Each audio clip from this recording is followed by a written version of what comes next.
أعوذ بالله السميع العليم من الشيطان الرجيم بسم الله الرحمن الرحيم رب اشرح لي صدري ويسر لي أمري واحلل عقدة من لساني يفقهوا قولي mutanen gida assalamu alaikum warahmatullah ga wani babban sirri yau mun kawo muku wannan maganin kasuwa ne bi idinillahi ina yan kasuwa in kasuwan ka ta tsaya to insha Allah in kai wannan sirri insha Allah kasuwa za ta tafi yadda ake so wannan sirri ne babban sirri ne mujarrabun bi idinillahi ta'ala ana rubuta wannan da kuke gani ana samun farar takarda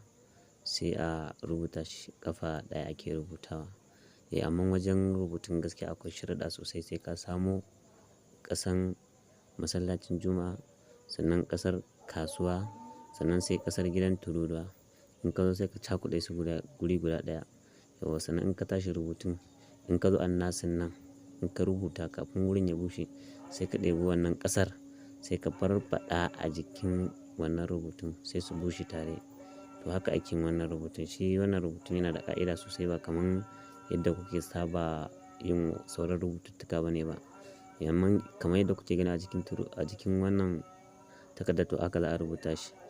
in kai waɗannan sannan sai ka zo ka samu zare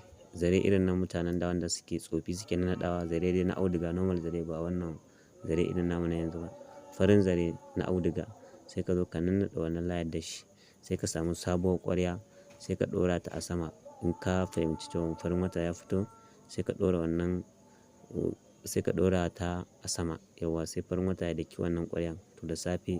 sai ka ɗauko ta sai ka kai wa duku mai ɗinkin laya sai na naɗe ma ita to insha Allah in kai wannan sai ka siya ta aljihunka insha Allah wannan maganin